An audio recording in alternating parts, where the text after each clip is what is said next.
बाबूशाही के Facebook page से ਤੁਹਾਡਾ ਸਾਰਿਆਂ ਦਾ ਸਵਾਗਤ ਹੈ। ਅੱਜ ਵਿਸ਼ਵ ਭਰ ਵਿੱਚ ਕਾਂਗਰਸ ਪਾਰਟੀ ਵੱਲੋਂ ਦੇਸ਼ ਦੇ ਸ਼ਹੀਦ ਜਵਾਨਾਂ ਨੂੰ ਸ਼ਰਧਾਂਜਲੀ ਦੇਣ ਦੇ ਲਈ ਪ੍ਰੋਗਰਾਮ ਲਿਖਿਆ ਗਿਆ ਸੀਗਾ। ਦੇਖ ਸਕਦੇ ਕਿ ਚੰਡੀਗੜ੍ਹ ਵਿੱਚ ਪੰਜਾਬ ਪੱਧਰ ਦਾ ਪ੍ਰੋਗਰਾਮ ਲਿਖਿਆ ਗਿਆ ਹੈ।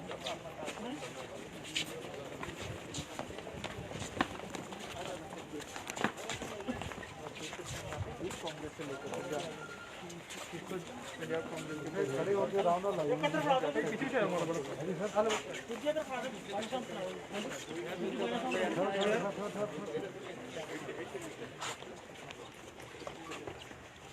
चंडीगढ़ में पंजाब कांग्रेस के प्रेजिडेंट सुनील जाखड़ वालों देश के शहीद जवानों को श्रद्धांजलि दी जा रही है। पूरे देश में प्रोग्राम कांग्रेस पार्टी वालों लिखा गया। पंजाब के कैबिनेट मंत्री तृप्त रजिंदर बाजवा भी नाल यूथ प्रेजिडेंट भी नाल ने, यूथ कांग्रेस पंजाब के प्रेजिडेंट भी नाल ने।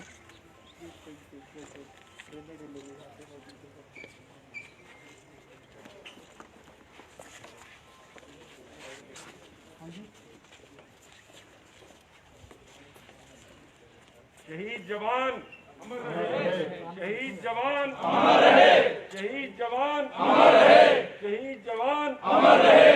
भारत माता की जय, भारत माता की जय, भारत माता की जय, भारत माता की जय, भारत माता की जय।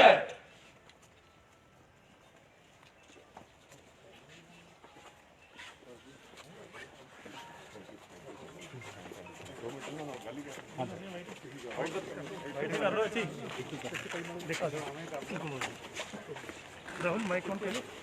उधरले पासे आ जाओ, इधर आ जाओ भाई। ठीक है उधर से कर लो। हाँ ठीक है राहुल। हाँ ऊपर हो जाएंगे ना। ठीक है जा नपिंदर जी। हाँ जी डॉक्टर साहब माइक लाता माइक ऑन करके लगाना माइक। क्या कर ले यार, क्या करेंगे? दो तीन लोग पकड़ लो ना यार। करी नहीं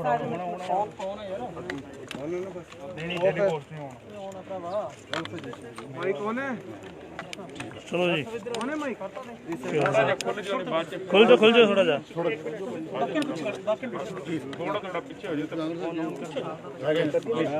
देख लो भाई ऑन है, बंद है ऑन है। रोल जी रोल। आज सारा देश थोड़ा पीछे करो। उन हमारे बहादुर सेनाओं के जवानों को नमन करता है, उनको याद करता है और उनके परिवारों के साथ हमारी सहानुभूति है। और सारा देश आज उन शहीदों की यादगार में एकजुट खड़ा है हमारे दुश्मन के दांत खट्टे करने के लिए। कल ही मैं हमारे एक अमर शहीद नायब सूबेदार सतनाम सिंह, जो कि गुरदासपुर जिले से संबंध रखते हैं, उनके यहाँ अंतिम प्रार्थना में शामिल होने के लिए गया। उनके परिवार के हौसले देख के मैं समझता हूँ सारे हिंदुस्तान का सीना फख्र से तन जाता है। उसी पिता का जिसके बेटे नायब सूबेदार सतनाम सिंह थे, जिन्होंने चीन के साथ इस कश्म के अंदर अपनी जान कुर्बान की, उनके दूसरे बेटे भी फौज के अंदर है। अगर ये इस बिहार यूनिट के अंदर थे सतनाम सिंह, तो उनके दूसरे बेटे सिख रेजिमेंट में अपने देश की हिफाजत के लिए गए हुए हैं। और उन पिता का हौसला देखते हुए बनता था, उन्होंने कहा कि भारत माता के लिए 100 बार जान निछावर करनी पड़े तो करेंगे। और यही जज्बा आज सारे देश का है। देश एकजुट खड़ा है, देश हमारी सेनाओं के साथ कंधे से कंधा मिलाकर किसी भी दुश्मन के दांत खट्टे करने के लिए मजबूत है। परंतु कुछ सवाल आज उनके परिवार में, शहीद सतनाम सिंह के परिवार में, या दूसरे शहीद जिन्होंने चीन की बॉर्डर पे अपनी जान गंवाई है, शहादत दी है, उनके परिवार और सारा देश कई सवाल आज मन में उभरते हैं कि क्या 6 साल के बाद हमारी आर्थिक स्थिति इतनी बुरी हो चुकी है कि हम अपने सेनाओं को शस्त्र भी मुहैया नहीं करवा सकते, हथियार भी नहीं दे सकते। क्या कारण था कि हमारे जवान निहत्थे उनको अपने बलबूते पे लड़ाई लड़ते हुए उन्होंने कुर्बानी दी।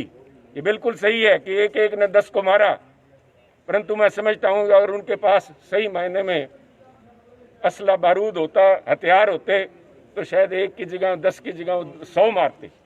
क्या कारण था कि उनको बिना हथियारों के दुश्मन के साथ दो हाथ करने के लिए भेज दिया गया? सारा देश इस बात को जानना चाहता है और मैं समझता हूं कि आज सत्ता में बैठे हुए लोगों का ये कर्तव्य बनता है, देश का मनोबल बनाए रखने के लिए, सेनाओं का मनोबल बनाए रखने के लिए, कि ये बातें स्पष्ट करें कि ऐसी कौन सी मजबूरी थी कि हमारे जवानों को निहत्था करके मरवाया गया। जो गोली से शहीद होने की आदत हमारे जवानों को है और कभी भी पीछे नहीं हटे, गोली का मुकाबला सीना तान के करते हैं, उनको लाठियों से मरवाया गया। क्या कारण था? इस बात का जवाब देना होगा। आज टाल मटोल करने की कोशिश कर रही है सरकार, इधर उधर के बयानबाजी कर रही है, पर सीधा सा बात है, ये बता कि जवान क्यों मरे, ये बता कि हमारी ज़मीन क्यों दबी, क्यों हमने चीनियों को अपनी सीना के अंदर घुस के आने दिया, क्या मजबूरी थी, क्या कमजोरी थी? देश ये जानना चाहता है। ये सवाल साथ में ये भी उभरता है कि क्या सरकार सो रही थी, क्या सरकार झूला झूल रही थी, या महाबलीपुरम के अंदर लुंगी बांध के अपने आप को महाबली का नाटक कर रहे थे, जबकि सेनाएं, दुश्मन देश की चीन की सेनाएं हमारे देश में क्यों घुसी? इस बात का जवाब सरकार को देना होगा। देश एकजुट है।